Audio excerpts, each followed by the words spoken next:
देव और वसुधा की जिंदगी में एक ऐसा मोड़ आने वाला है जो उनके रिश्ते को हिलाकर रख देगा।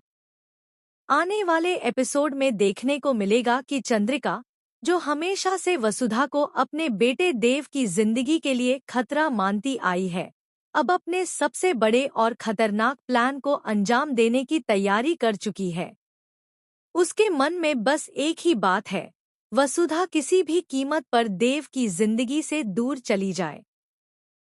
और इसी इरादे से वह एक ऐसा कदम उठाने वाली है जिसे देखकर वसुधा ही नहीं बल्कि दर्शक भी दंग रह जाएंगे।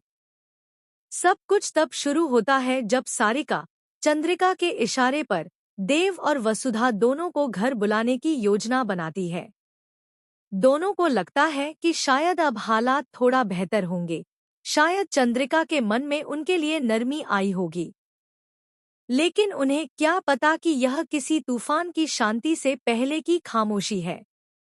जैसे ही वे घर पहुंचते हैं, चंद्रिका अपने असली खेल का पर्दा उठाती है। देव को किसी बहाने से दूर भेजकर वह अकेले में वसुधा को अपने कमरे में बुलाती है।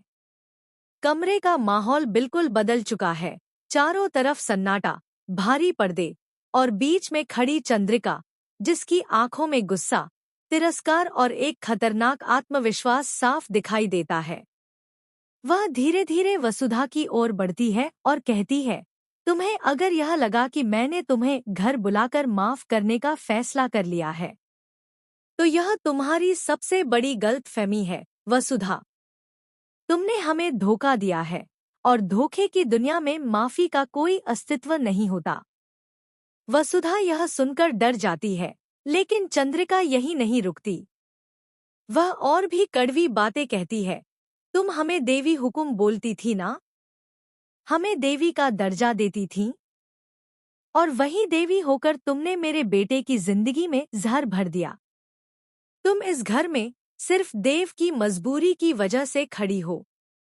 वह नासमझ है, उसे सही और गलत का फर्क नहीं पता। लेकिन मैं जानती हूँ कि तुम्हारी मौजूदगी उसकी जिंदगी को बर्बाद कर देगी। इतना कहकर चंद्रिका अलमारी की ओर बढ़ती है और दो बड़े बड़े सूटकेस बाहर निकालती है। उन सूटकेसों को वह जोर से वसुधा के सामने खोल देती है। नोटों के बंडल चमकते हुए दिखते हैं, इतने पैसे कि किसी की भी जिंदगी बदल सकती है। वसुधा एक पल के लिए स्तब्ध रह जाती है। चंद्रिका धीरे से मगर बेहद संजीदगी से कहती है, ये पैसे तुम्हारे लिए,